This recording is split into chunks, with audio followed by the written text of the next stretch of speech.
Hello, everyone. Welcome to English Today Journey. Thank you for being here.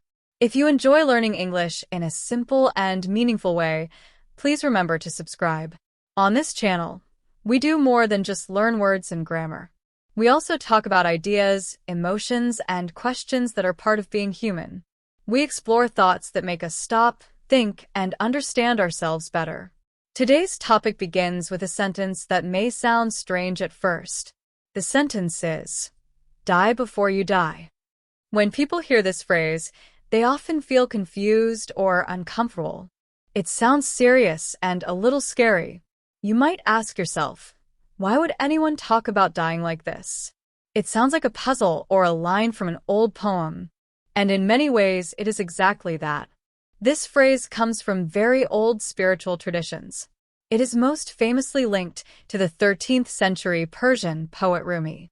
He once said, "Die so you do not die when you die."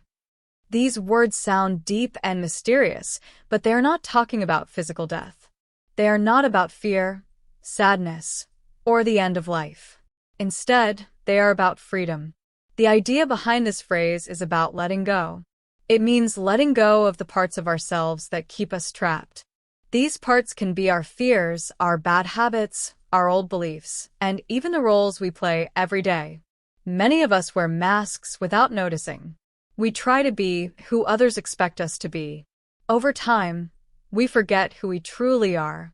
Dying before you die means an inner death. It is a conscious choice to release what no longer serves you. It is the moment when you stop living based on fear or pressure and start living honestly. You stop being the person you think you should be and slowly begin becoming the person you truly are inside. Think about this for a moment. Have you ever wanted to start again? Maybe after a breakup, a failure, or a big life change. Or maybe during a quiet moment when you looked at yourself and thought, "I don't recognize who I am anymore." That feeling is important. That small moment of awareness is the beginning of change. It is the first sign of dying before you die. This idea is not found in just one culture or belief system. It appears in Sufi mysticism, Stoic philosophy, Buddhism, and even modern psychology. All of them teach a similar lesson. If you can face your ego, your fears, your attachments, and your negative thought patterns while you are alive, something powerful happens. You begin to change. You experience a kind of rebirth. It feels like starting a second life, one that is more peaceful, more honest, and more free. This new way of living feels clearer, lighter, and freer. It matters because many people today are not truly living with awareness. Instead, they live on autopilot. They wake up every day, follow the same routine, and repeat the same actions without thinking deeply. They react quickly instead of responding calmly. They look for approval from others and follow habits that feel safe, even when those habits do not bring real meaning or happiness. Over time, people start to wear identities like armor. Some see themselves as the strong one. Others try to always be the successful one or the nice one. These roles may protect us, but they can also limit us. When we hold on too tightly to these identities, we lose something important. We lose freedom. We lose honesty. We lose the chance to grow. And when we are afraid to let go of who we think we should be, we stop discovering who we truly are. This episode is not asking anyone to die physically. Of course not. It is an invitation to release, to let go, and to question. It asks you to look honestly at the stories you tell yourself about who you are. It gently asks, are these stories still true? Do they still belong to me? Sometimes, the identities we carry helped us in the past, but no longer help us now. As we continue, you will hear reflections, small stories, and thoughtful questions. These are meant to softly challenge the way you see yourself. At the same time, they will help you improve your English and grow your self-awareness. So take a breath and stay open. Are you ready to step into the unknown? Are you ready to begin this quiet journey of dying before we die? Now, let us slow down and ask an important question. Before we can let go of anything, we must first understand what we are holding on to. So take your time with this question. Who are you? When most people hear this question, they answer in familiar ways. They might say, I'm a teacher. I'm a parent. I'm from a certain country. I'm shy. I'm a perfectionist. These answers feel natural. They are easy to say. But are these things really who you are? Or are they just roles you play in life? Are they stories you learn to repeat because they explain you quickly to others? Some people might say, I'm the kind of person who always puts others first. That answer also sounds good. It sounds caring and responsible. But when you look more closely, you may notice something important. Most of these answers do not describe your true self. They describe what you do, where you come from, or how you learn to behave in the world. And this is exactly where our deeper exploration begins. Over time, we learn how to behave in certain ways. These behaviors slowly become part of how we see ourselves. In simple words, they are layers. They are roles, labels, and descriptions that we collect as we grow. Some of these layers are given to us very early in life. Our family, culture, teachers, and society tell us who we are or who we should be. Other layers come from our own experiences. They come from friendships, relationships, success, mistakes, happiness, and pain. All of these layers together form what we call a self-concept. This is the story you tell yourself about who you are and what kind of person you believe you are. This inner story is not bad. In many ways, it is helpful. It gives you stability in a world that often feels confusing and unpredictable. It helps you feel like you belong somewhere. It gives structure to your life and makes it easier to explain yourself to others. However, this is where things start to become difficult. With time, we grow attached to these roles and labels. We hold on to them so tightly that we begin to believe they are permanent. We start to think they define us completely. We forget that they are only one version of us. They were shaped by a certain time in our life, a certain environment, and a certain set of expectations. Think about how often you say things like, I could never do that. That's just not who I am, or I'm not the kind of person who takes risks. These sentences sound like facts, but they are not facts. They are beliefs. They are ideas we have repeated so many times that we no longer question them. We accept them as truth without thinking. When we hold on too tightly to these beliefs, our identity starts to act like armor. This armor can protect us. It helps us feel safe. It helps us avoid fear and uncertainty. But at the same time, it limits us. We hide behind job titles and roles. We become the responsible one, the quiet one, the strong one, or the fixer. We try very hard to live in a way that matches the image we have created of ourselves. Sometimes that image once felt right, but no longer feels alive or honest. Still, we keep it because it feels familiar. But here's the problem. The same armor that protects us can also trap us. When we cling too tightly to who we think we are, we close the door to who we could become. We begin to limit our own choices. We say no to opportunities because they do not fit the story we have built about ourselves. We stay in situations and relationships that no longer serve us, simply because leaving would challenge our identity. And slowly, without noticing, we stop growing. This is why learning to let go of these old layers is such an important part of dying before we die. Many people stay in relationships or jobs that no longer bring them joy. They stay not because they are happy, but because those situations fit the identity they are used to. The role feels familiar, even if it feels empty inside. So now, with all of this in mind, let me ask you again. Who are you really? If you removed all the labels from your life, what would remain? If you were not defined by your job, your country, your relationship status, or your personality type, who would you be? This is where the conversation becomes deeper and more honest. Beneath all the roles, rules, and stories we tell ourselves, there is something else. That something is often called the ego. When people hear the word ego, they often think of arrogance or pride. But that is not what we mean here. In psychology, The ego is simply the part of your mind that creates and protects your identity. It is the inner voice that says, I am this kind of person, and I am not that kind of person. It decides what feels safe and what feels threatening. It compares you to others and tries to defend the image it has built of you over many years. The ego is not bad. It is not your enemy. In fact, it is trying to help you. Its job is to keep you safe and help you survive in a complicated social world. It helps you understand where you belong and how to act. The problem only begins when we start to believe that the ego is our true self. When we confuse the ego with who we really are, we start to believe that we are only our roles, habits, preferences, and past experiences. We forget that there is more to us than that. The truth is, the self is much more flexible and alive than we are often taught to believe. You are not a fixed character trapped in a strict script. You are a story that is still being written. You are a work in progress. You are always capable of learning, changing, and becoming something new. You are a dynamic human being, constantly growing and adapting. You were never meant to stay exactly the same forever. If we want to live with more freedom and honesty, we must slowly stop holding on to identities that no longer serve us. We need to begin exploring what exists underneath those identities.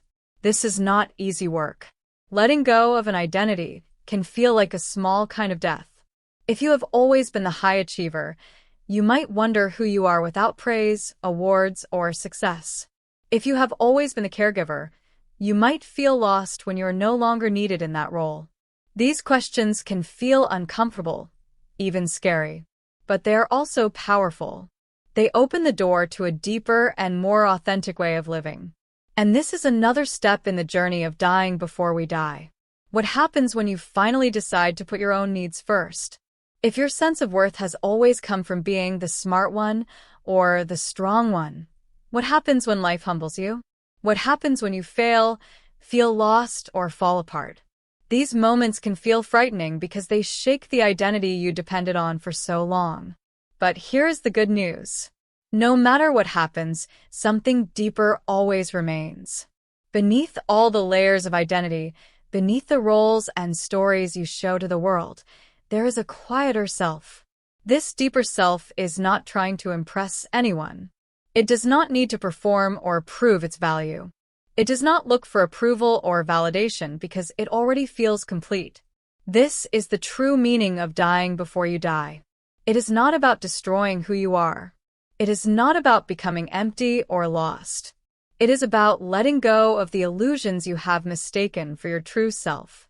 It is about loosening your grip on the costume you wear every day so you can finally feel free and alive. Imagine taking off heavy armor and feeling fresh air on your skin for the first time. That is what this inner change feels like. So here is an important question to carry with you. Which parts of your identity feel natural and which parts feel like a performance? Take a moment and answer honestly. There is no right or wrong answer. This awareness is the beginning of real change. In the next part of this journey, we will explore what it truly means to let go. Not to collapse, disappear, or lose yourself, but to create space.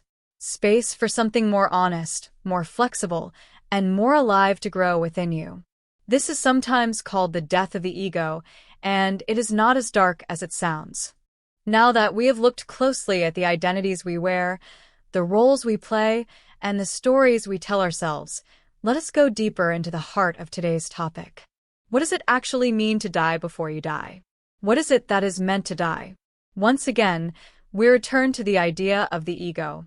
And just to be clear, ego here does not mean arrogance or pride, as people often use the word in daily life. It means something much more subtle and universal. The ego is the mental identity we slowly build over time. This identity is made from many things. It includes our beliefs about ourselves, our fears, our memories, and the lessons we learned from society, family, and culture. All of these things shape how we see ourselves and how we think others see us. The ego organizes our experiences and gives us a sense of me. This system helps us function in the world, but it is not the whole truth of who we are. When we believe that this mental identity is all we are, we become stuck. Dying before you die means gently allowing this rigid identity to loosen. It means realizing that you are more than your thoughts, more than your past, and more than the roles you play. And in that realization, a new kind of freedom begins. The way we show up in the world is deeply shaped by the ego. And here is something very important to remember. The ego is not bad. It is not an enemy hiding inside you. It is not something evil that must be destroyed. In fact, the ego plays an important role in your life. The ego helps you feel like the same person from one day to the next. It gives you a sense of continuity. It helps you understand who you are in society and where you belong. It also protects you emotionally and mentally. When life feels uncertain or stressful, the ego steps in to help you feel safe, seen, and in control. You can think of the ego like a bodyguard. It stands in front of you, always watching, always ready to defend the version of you that it believes is acceptable and safe. It wants to protect your image, your reputation, and your sense of identity. And for a long time, this protection can be useful. But over time, problems can appear. That bodyguard can become too loud and too strict. It starts to confuse safety with staying the same. It tells you to avoid change. It whispers, "Don't take risks. Stay where you are. Do what you already know." It pushes you to repeat old patterns, even when those patterns no longer help you. The ego begins to tell you that your image is more important than your truth. It convinces you that changing who you are is dangerous. And this is where suffering begins. The ego stops serving you and starts controlling you. Instead of protecting your growth, it blocks it. So when we talk about the death of the ego, we are not talking about losing your personality or becoming empty. We are not talking about forgetting who you are. We're talking about loosening your grip on the mental habits that keep you stuck. We are talking about stepping back from the automatic stories you tell yourself every day. These stories often sound like, "This is just how I am," or "I can't change," or "That's not for people like me." These thoughts can make you fearful, defensive, or closed off. Letting go of them creates space. The death of the ego is really a kind of mental decluttering. It is a quiet and gentle clearing of old beliefs and assumptions that you have outgrown. It is not dramatic or painful. It is open and spacious. And this openness is what makes real transformation possible. Let me share a simple personal example. For a long time, I carried a strong identity as an achiever. I was the person who always finished tasks, who delivered results, who arrived early and stayed late. I pushed myself to always do more and be better. From the outside, this looked like strength, and in many ways it was helpful. This achiever mindset helped me reach goals, build skills, and earn respect. But over time, it also became a trap. I felt pressure to always perform. I felt uncomfortable resting. I tied my self-worth to success. Slowly, without noticing, my identity began to control me. Learning to let go of that identity did not mean I stopped caring or stopped working hard. It meant I stopped believing that my value depended only on achievement. That shift created more balance, more honesty, and more peace. And that is exactly what dying before you die is about. Those skills helped me grow and feel confident. But beneath all of that effort, there was something more fragile hiding underneath. There was fear. A fear of not being good enough. A fear of being ignored or forgotten if I did not prove my value through constant performance. Because of that fear, I kept pushing myself without rest. I worked longer hours than necessary. I said yes even when I wanted to say no. I measured my worth by how much I achieved. And the most surprising part was that I did all of this without realizing it. Over time, the identity of the achiever became deeply woven into how I saw myself. It was no longer just something I did. It became who I believed I was. Then life stepped in, as it often does. I reached a breaking point. I burned out physically, emotionally, and mentally. I felt tired all the time. I felt anxious, disconnected, and confused. I started questioning everything. And inside that discomfort, something important began to change. Slowly and quietly, I started to understand that the achiever was not my true self. It was a survival strategy. It was a role I learned to play so I could feel safe, valued, and visible. It was never meant to be permanent. It was protection, not truth. Letting go of that identity was not easy. At first, it felt like a small death. I felt exposed and unsure. Without that role, I did not know who I was. I felt lost for a while. But as time passed, I realized something important. I was not losing myself. I was losing the pressure to always be someone specific. In that open space, something new appeared. Something softer. Something more honest and grounded. This is what we mean by the death of the ego. It is not loud or dramatic. It does not explode or disappear suddenly. It feels more like a deep, gentle breath out. It is a quiet peeling away of old mental habits and emotional armor. And what remains after that is not emptiness. What remains is a deeper version of you. A version that does not need to perform, impress, or prove anything. A version that simply exists naturally and peacefully. This is where language becomes very important. When we talk about letting go of what no longer serves you, we mean releasing anything that once helped you survive but now limits your growth. This could be a belief, a behavior, or a way of thinking. It might be the belief that you always have to be strong, even when you are tired or hurting. It might be the idea that asking for help means weakness. It might be the habit of pleasing everyone else while ignoring your own needs. These patterns may have protected you in the past, but now they keep you stuck. Dying before you die means recognizing these patterns with honesty and kindness. It means thanking them for helping you survive and then allowing them to fade.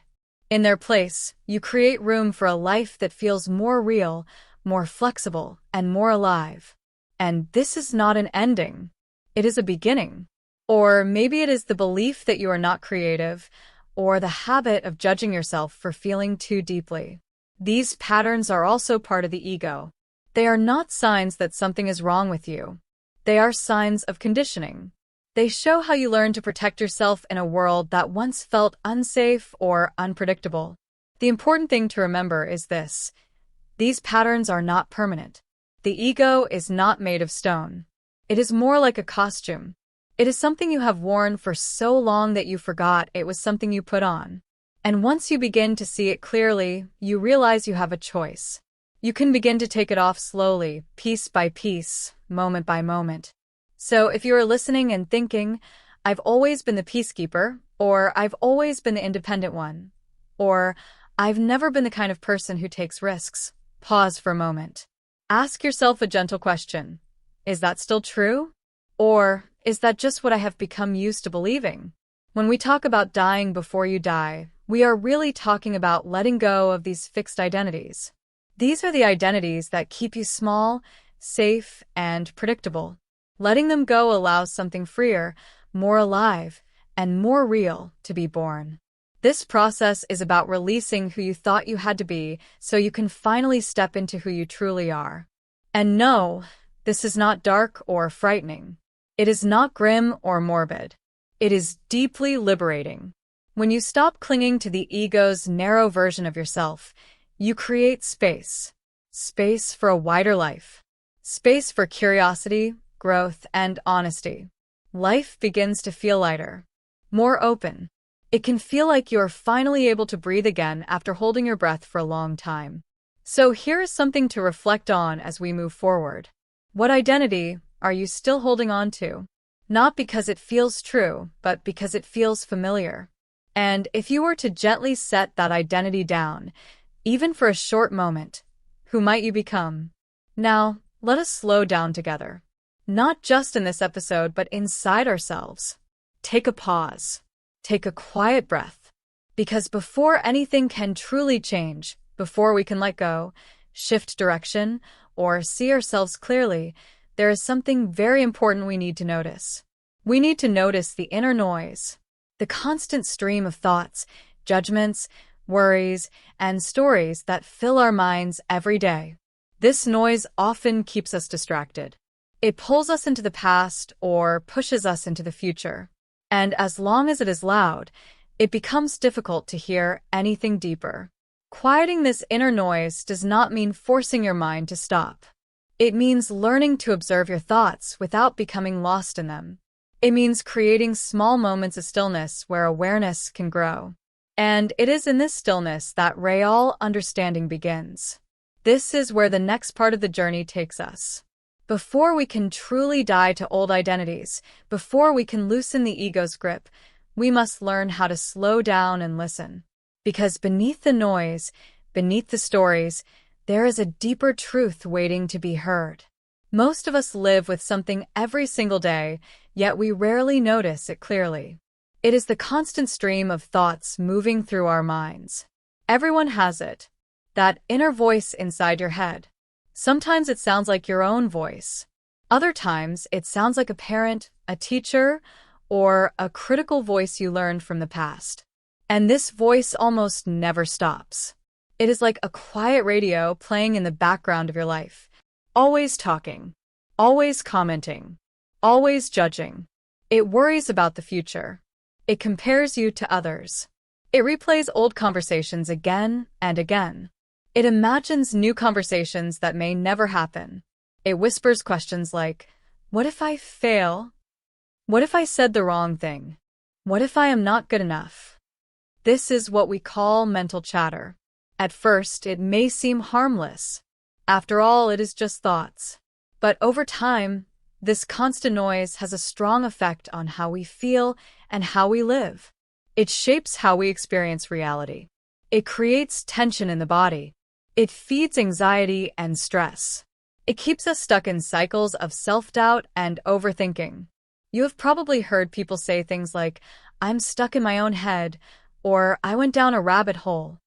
These phrases describe a very common experience.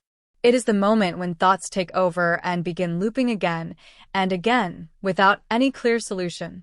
Have you ever noticed how much energy it takes to think about the same problem over and over without solving it? That experience is called rumination. It is like chewing the same piece of gum long after the flavor is gone, but you keep chewing anyway. It does not bring anything new, yet it is hard to stop. Rumination is not only about past mistakes or regrets. We also ruminate about the future. We imagine different possibilities. We overthink decisions. We question our choices. We worry about how others see us. We wonder if we made the right move. All of this is mentally exhausting. Because everyone experiences this, it begins to feel normal. We rarely pause to ask an important question. Is this actually helping me? Most of the time, it is not. It drains our energy and pulls us away from the present moment. Now, it is important to say this clearly. Thinking itself is not the enemy. Our ability to think, plan, reflect, and imagine is one of the greatest gifts we have as human beings. Thinking helps us learn, grow, and solve real problems. The problem begins when the mind becomes too noisy, when thoughts spin endlessly without awareness, when the mind talks but no one is really listening, when thinking turns into automatic habit instead of a useful tool. This constant mental noise keeps us from feeling calm and grounded. It keeps us from noticing what is happening right now. And as long as we are completely lost in our thoughts, it becomes very difficult to let go of old identities or ego patterns. This is why quieting the mind is such an important part of dying before you die. It is not about stopping thoughts completely. It is about becoming aware of them. It is about learning to notice the voice without being controlled by it. And that awareness is the first step toward freedom. When our minds are always busy and noisy, we lose touch with something deeper inside us. We lose the quiet part of ourselves, the part that is wise and calm. We lose the ability to be fully present. We miss what is happening right now in this moment. Life passes by, and we are lost in our thoughts. So, what is the alternative? Should we try to stop thinking completely? Not really. That is nearly impossible.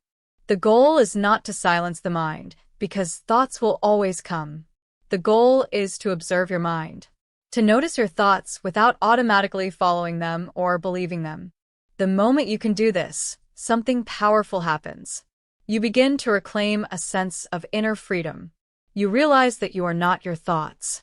You are the one who sees them. That simple awareness opens the door to peace and clarity. One of the most powerful questions you can ask yourself is, if I am the one who can notice my thoughts, then who am I really? When was the last time you just noticed your thoughts without reacting to them? Many of us have never done this. Most of the time, we are so identified with our thoughts that we forget something essential. We are not the voice in our head. We are the one who hears it. This is where certain practices can be very helpful. They are not useful because they are trendy or popular. They are helpful because they teach us to relate to our thoughts in a new way. One of the most effective practices is mindfulness. It can be very simple. You can sit quietly, focus on your breathing, and just observe your thoughts. Don't try to control them or push them away. Let them come and go naturally, like clouds drifting across an open sky. Another helpful tool is journaling, but not the kind where you write perfectly structured sentences or try to reflect deeply. The raw kind is best. Simply write down your thoughts freely, honestly, and without judgment. When you do this, something interesting happens. Writing your thoughts down creates a small distance between you and them. You begin to see them more clearly, instead of being lost in them. You start to notice patterns, fears, and habits of mind that you weren't aware of before. The practice of observing thoughts, whether through mindfulness, journaling, or other ways, allows you to reconnect with that quieter, wiser part of yourself. It helps you notice that not everything your mind says is true. Not every worry needs attention. Not every judgment needs to control your life. And when you can step back from that constant mental chatter, you begin to experience a small but profound freedom. This freedom is a crucial part of dying before you die. When you learn to watch your thoughts without being caught up in them, you loosen the ego's grip on your mind. You begin to create space for a more alive, more peaceful, and more authentic version of yourself to emerge.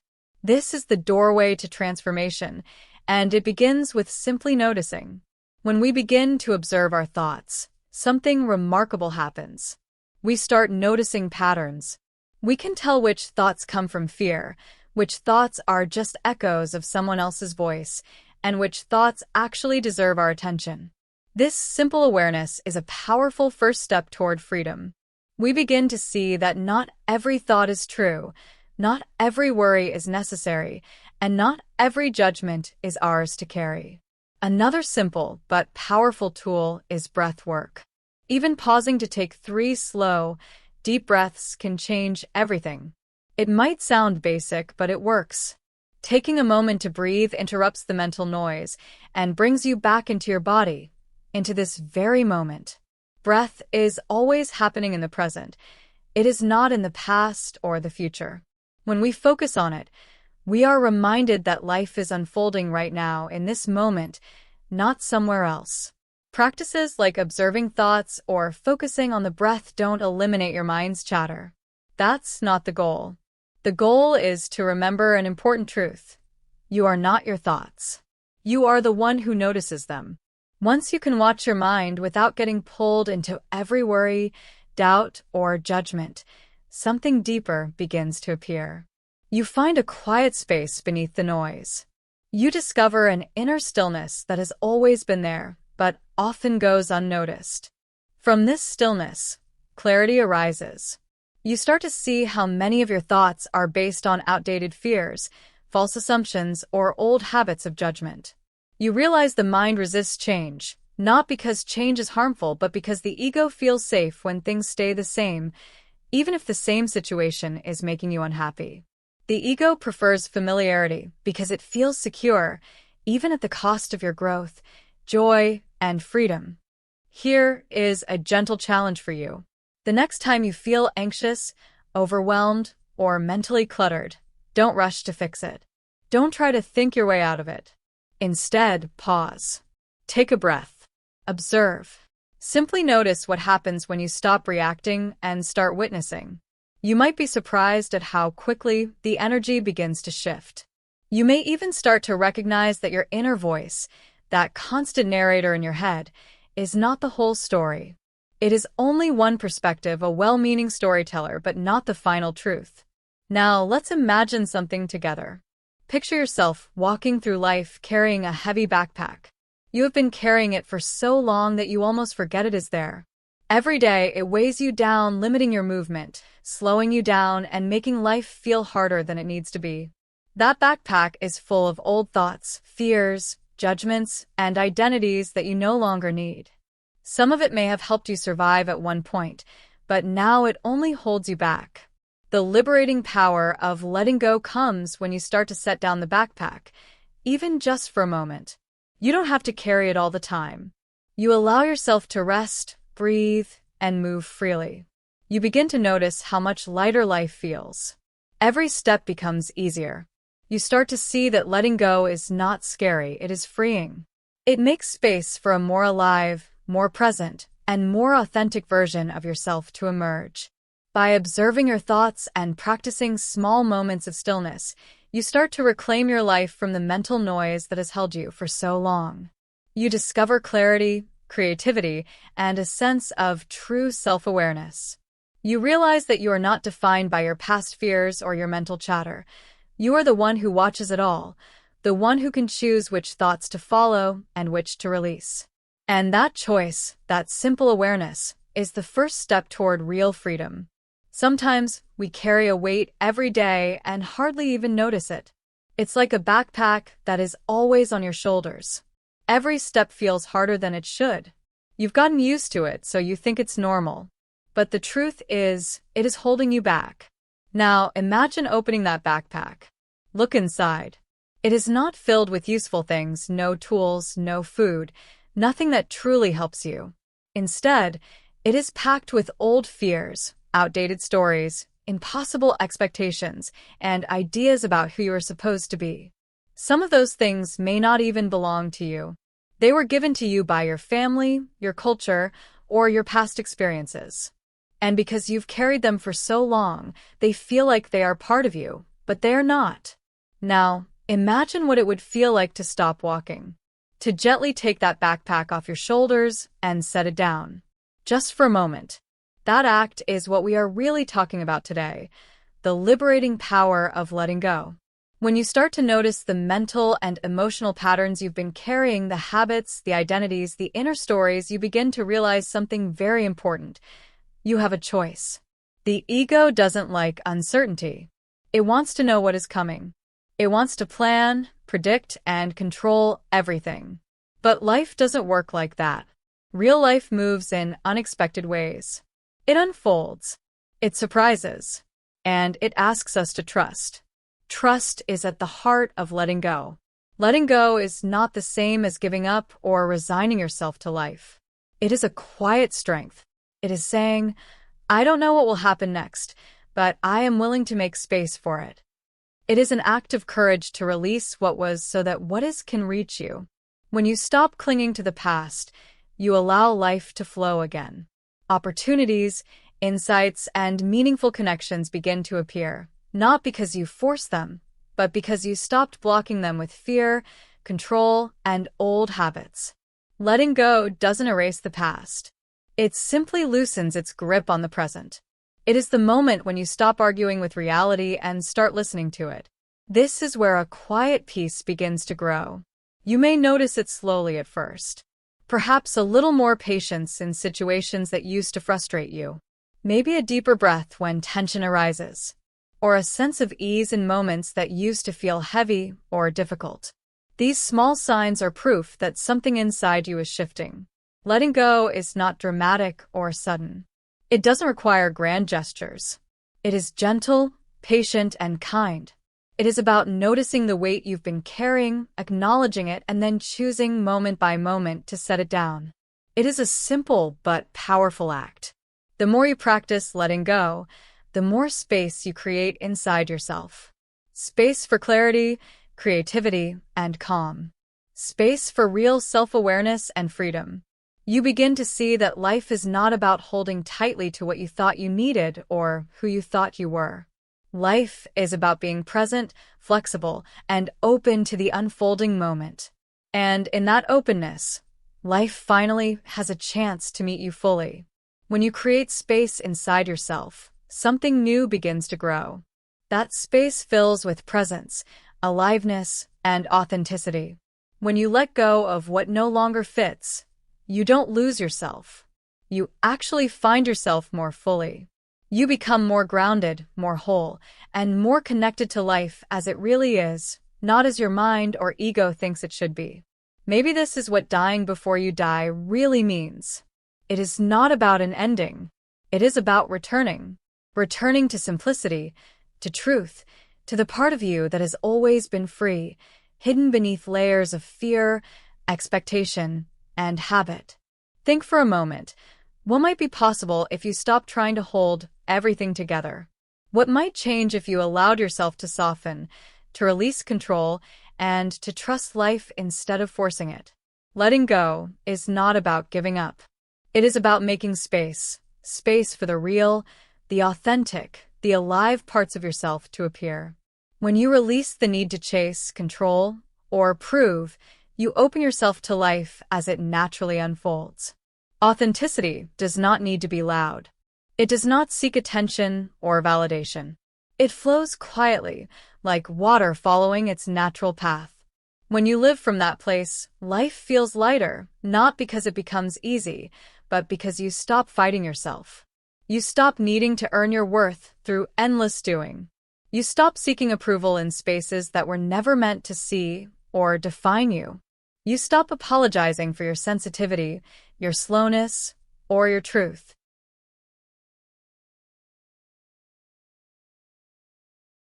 In this gentle letting go, something remarkable happens. You begin to feel at home in your own skin. You feel more comfortable with your own timing, your own pace, and your own unfolding. Rebirth is not about becoming more or doing more. It is about becoming real. It is about remembering what you are beneath the noise, the masks, and the constant striving. The truth is, who you are does not need to be earned.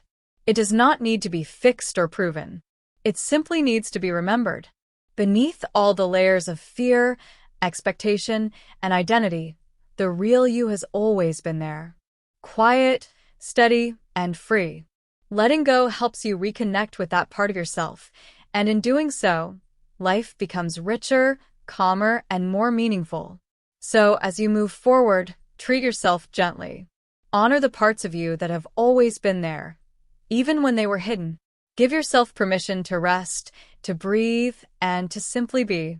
Notice the small moments of peace, the gentle clarity, the quiet confidence that rises when you are no longer resisting life. These are signs that you are returning to yourself. Remember, this is not about losing who you are. It is about shedding what is not yours, what is heavy, and what has been keeping you small. You are not becoming someone new. You are remembering the real, authentic, alive you that has always been present. And that is the heart of dying before you die, a return to truth, freedom, and the fullness of your own life. Some parts of you are still soft. They are still learning, still opening to life. Let the old fall away at its own pace. Don't rush it. Let the new take root slowly, without pressure or force. Think of yourself like a seed. A seed doesn't try to force itself to bloom. It just trusts the light, the soil, and the timing of life. In the same way, dying before you die is about learning to trust the natural unfolding of yourself. It's about slowly remembering what is real and true. It's the practice of loosening your grip on who you thought you had to be so that you can finally breathe as who you already are. Take a deep breath now. Feel the space that has opened inside you. That space is not emptiness. It is freedom. As you move forward in life, carry this truth with you. You are not your roles, your fears, or the stories you've outgrown. You are something deeper, the awareness beneath them all. Vast, quiet, and alive. Transformation doesn't always come as a huge change.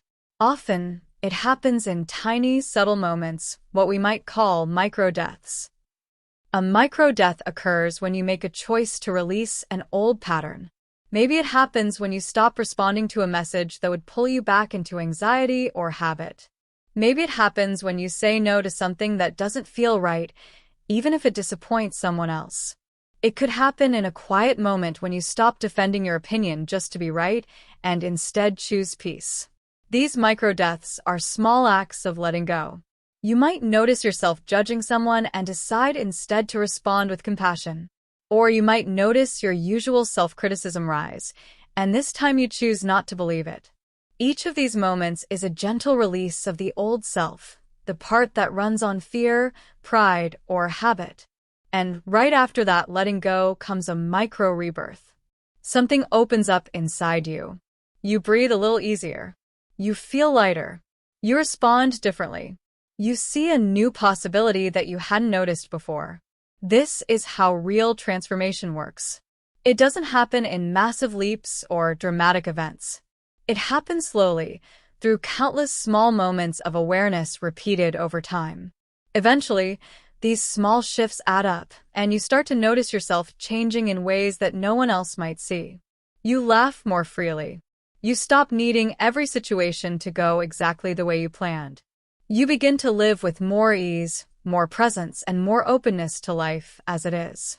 These micro moments teach you that freedom isn't found in dramatic change or in proving yourself to the world. Freedom is found in the quiet choices you make every day to release, to trust, and to be authentic. Each time you let go, even just a little, you are practicing the art of dying before you die. Each time you notice yourself opening to life, you are reborn into a truer, freer, and lighter version of yourself. Life becomes less about control and more about awareness. It becomes less about defending who you were supposed to be and more about discovering who you truly are. And the beautiful part is that it is happening right now in these small, almost invisible moments. This is the rhythm of real growth, gentle, patient, and deeply alive. When you start letting go of old patterns, you notice subtle changes in yourself. You become less reactive, more grounded, and more alive. These are quiet signs that a rebirth is happening, that the deeper part of you, the self beneath the noise, is beginning to take the lead.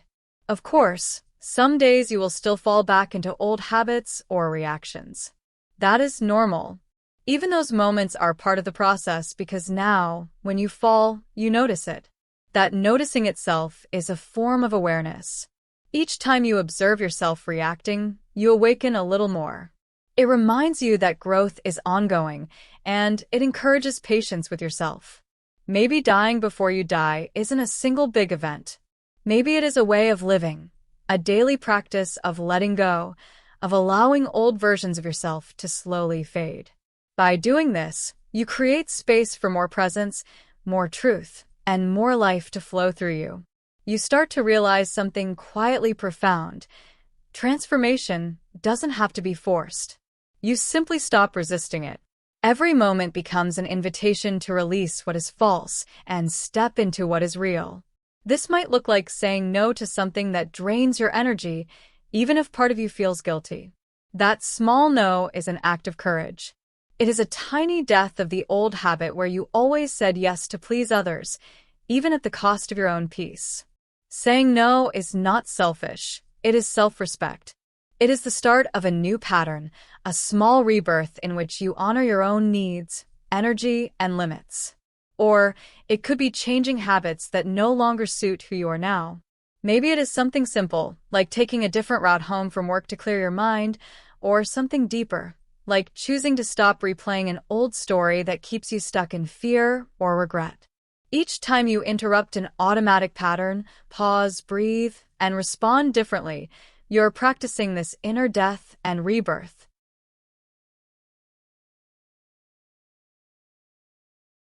Even small acts, like apologizing sincerely when you make a mistake, can feel like a gentle death of pride. Letting go of the image of yourself as perfect or untouchable creates space for authentic connection and growth.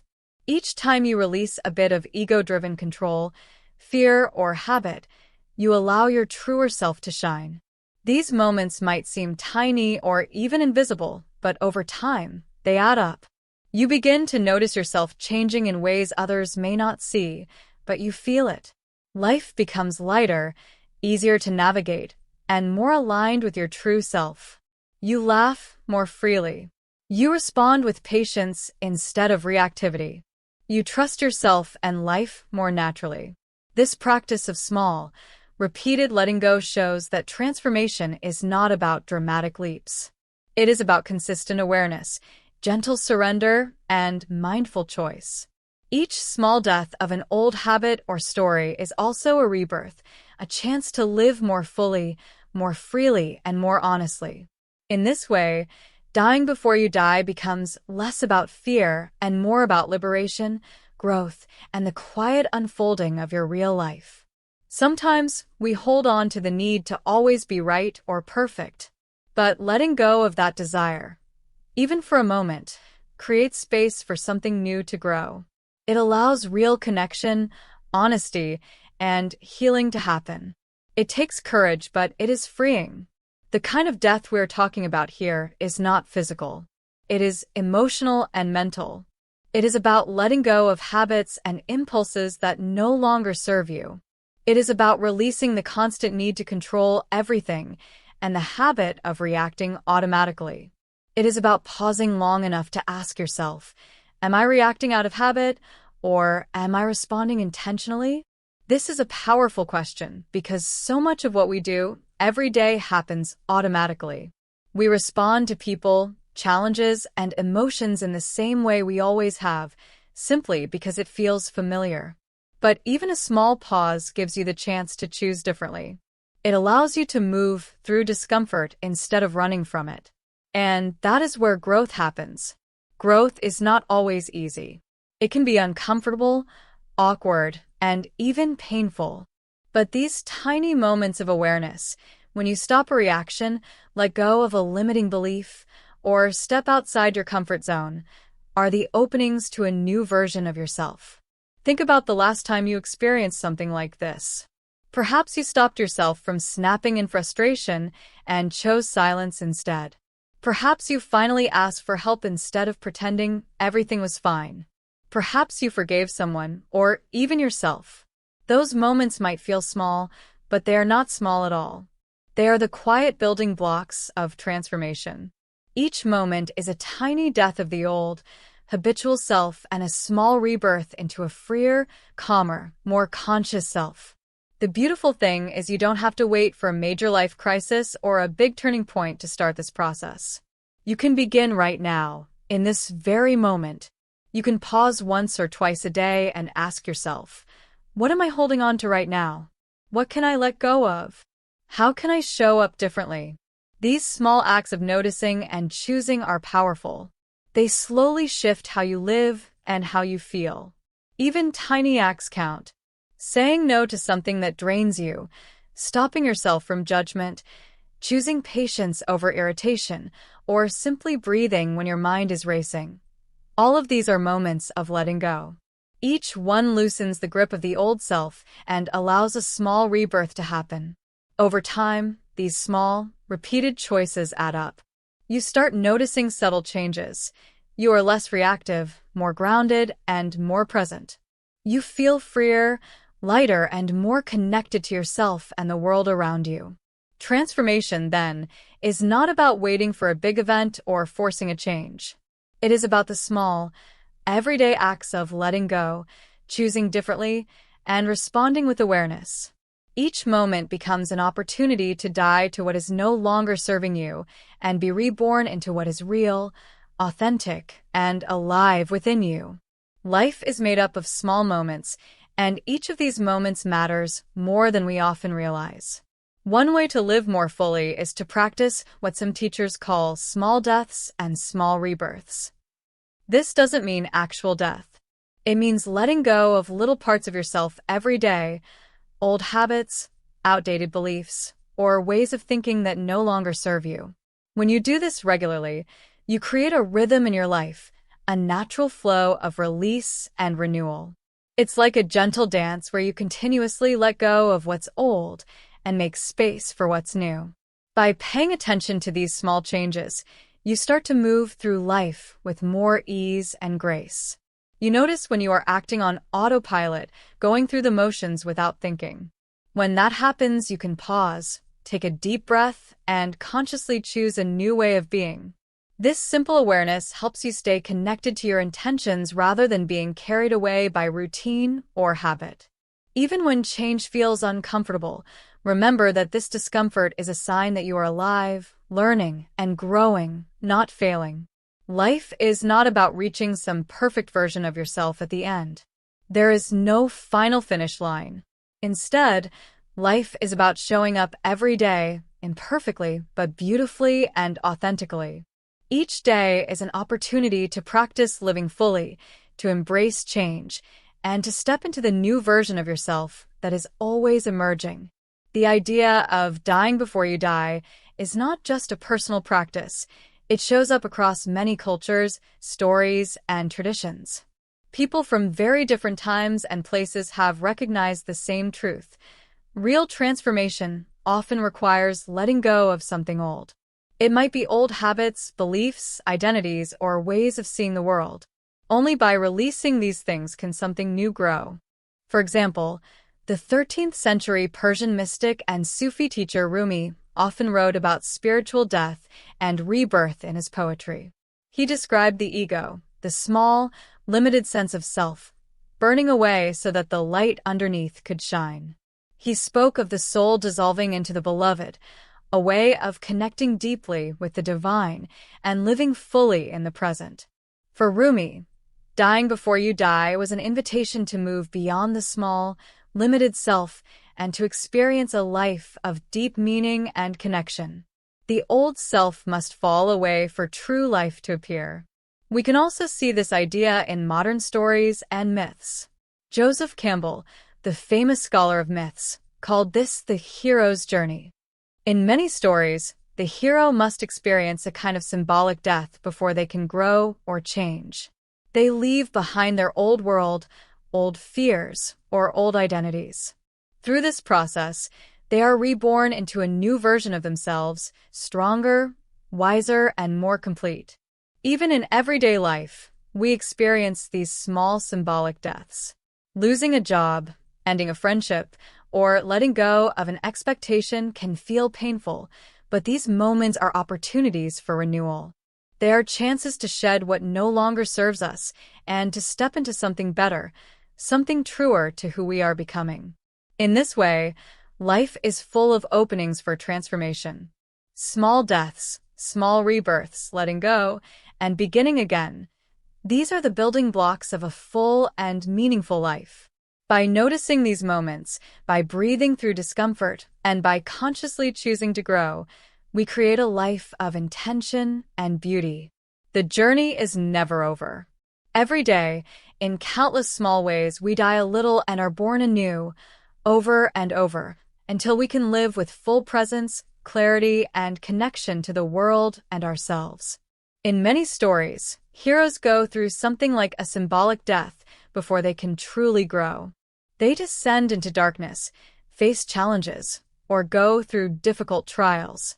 This process is never easy, but it is essential. It is a kind of surrender, a letting go of the old self, of fears, and of identities that no longer help. Without this experience, the hero's journey is incomplete. They cannot return stronger, wiser, and more alive without first facing and releasing what they once relied on. This idea is not limited to myths and fairy tales. It appears in philosophy as well. For example, in Buddhism, the idea of non-attachment teaches that clinging to people, possessions, or ideas creates suffering. True freedom comes from learning to let go, even of things we think define us. Letting go is not about losing something, it is about gaining liberation. It is a daily practice of releasing old ways of thinking and old habits and opening ourselves to awareness, compassion, and life as it really is. Each small act of letting go is like a tiny death, making room for something new to emerge. Even in modern stories, films, and books, we see the same pattern. In the movie Inside Out, for example, the main character learns to accept her emotions in all their complexity. She lets go of her simple ideas about what happiness should look like, realizing that life is more layered than she thought. In novels and other stories, characters often shed old rules, beliefs, or fears. Through this shedding, they discover a truer sense of themselves, one that is freer and more real. Across cultures, centuries, and different mediums, the message is the same. To truly become who we are meant to be, something inside us must end. Something must die inside so that new growth and life can happen. Now, take a moment to reflect on your own story. What narrative have you been telling yourself about who you must be? Are you trying to be the perfect student, the loyal friend, the strong provider, or the person who never fails? Where did this story come from? Is it truly yours, or is it something passed down by family, culture, or experiences from your past? When we begin to notice these stories, we create space to question them. We can ask ourselves, do these stories still serve me?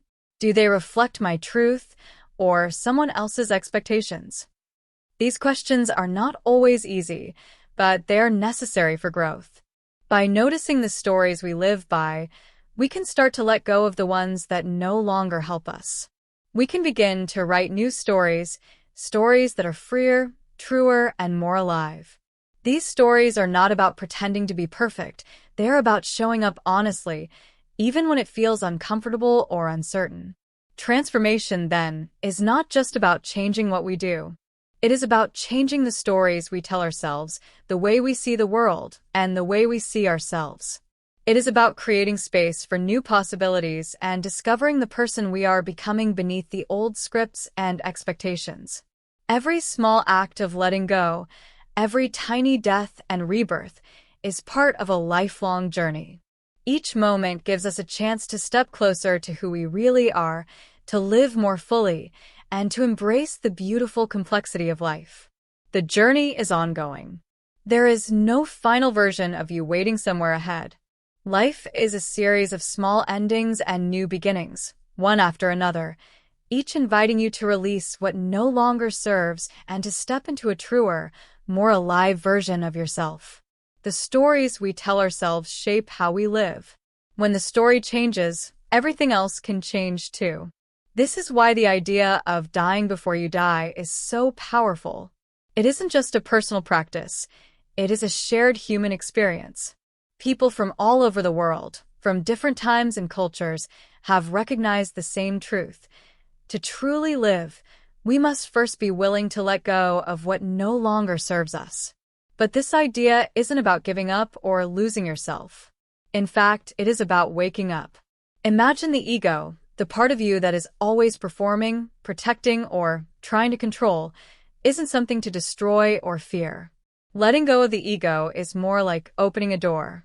It opens a path to a fuller, richer experience of life. You aren't disappearing or losing who you are. Instead, you are discovering more of your true self, the person you have always been underneath all the stories, habits, and fears. This transformation is subtle, but powerful. It is like a butterfly leaving its chrysalis. The old self drops away, but the core of you remains. You are not gone. You are simply becoming more, spreading new wings, and stepping into a more alive version of yourself. Letting go is not a loss, it is growth. It is an invitation to see life differently, to feel more deeply, and to live more fully. Here's a question to hold gently in your mind. What would change if you truly believed that nothing essential, nothing truly you, could ever be lost? Your core self, your essence, always remains beneath the fears, the old habits, and the stories you tell yourself. When you trust this, fear begins to soften. The fear of loss, the fear of change begins to feel less like a threat and more like a doorway. Every ending contains a beginning. Every small death carries the seed of new life. You don't need to have all the answers right now. Life's inner journey is ongoing. Sometimes the path is smooth, sometimes it is winding, and both are okay. What matters is curiosity, patience, and kindness toward yourself. By asking gentle questions, you can guide yourself forward without judgment. Questions like, when was the last time I truly listened to my own inner voice? When did I let myself feel fully, without fear or shame? Each small moment of letting go, each tiny death of old thoughts or habits, is part of this lifelong process. It is not a race or a test. It is a way of practicing life fully, embracing change, and discovering the deeper layers of who you are. Every time you release something that no longer serves you, you make space for something new to grow. Every time you step away from the old story, you are reborn in a small but meaningful way. The journey of dying before you die is about learning to live awake. It is about showing up fully, with awareness, openness, and compassion for yourself and for the world around you. And as you move forward, remember that the core of you is always intact, always waiting. The more you trust this, the more life itself becomes a place of wonder, growth, and endless possibility. Take a moment and ask yourself, how much of my life am I living with intention? How often am I simply moving through the motions without noticing what I am doing or why? Life gives us countless small opportunities to pause, reflect, and make conscious choices. One of the most powerful ways to do this is by embracing small deaths and small rebirths every day. This means letting go of old habits, old stories, or old fears, even in tiny ways, so that something new can grow in their place. Each small act of release opens space for renewal, growth, and deeper understanding. Transformation is not a single event. It does not happen all at once, like flipping a switch. Instead, it is a daily practice. It lives in the small choices you make, in the quiet moments when you notice yourself, and in your willingness to let go of what no longer serves you and to show up again. Every day offers a chance to practice this. One small death, one tiny rebirth, one mindful choice at a time. Over time, these small acts accumulate, creating a life that is richer, fuller, and more alive. If this idea has touched something in you, find a way to make it part of your life. Talk about it with someone you trust, write your thoughts down, or sit quietly and reflect. Let it become part of your ongoing conversation with yourself. Notice the moments when you are on autopilot and gently guide yourself back to intention. Even when it feels uncomfortable, trust that these moments are not signs of failure. They are signs of growth. Every ending, every letting go, carries the possibility of something new. Dying before you die is ultimately about living fully. It is about showing up for your life with curiosity, courage, and compassion. It is about being present in the small moments and making conscious choices, even when it is difficult. It is about trusting that your core self, the part of you that is always real and true, remains intact, no matter what you release. Every time you let go of what no longer serves you, you are making room for a truer, deeper, more alive version of yourself to emerge. So, as you move forward, keep asking yourself gentle questions. When was the last time I truly listened to my inner voice? What small death can I embrace today to invite a rebirth tomorrow? Remember that transformation is not a destination, but a journey. It happens one moment at a time, one choice at a time, one breath at a time. Thank you for being here and taking the time to explore this idea with me. Keep noticing, keep learning, and keep shaping your own story. Life is a continuous dance of letting go and becoming, of small endings and new beginnings. By embracing this rhythm, by showing up with intention and openness, you step into a life that is deeply, fully alive. And that is the true meaning of dying before you die, to live with awareness, courage, and joy every single day.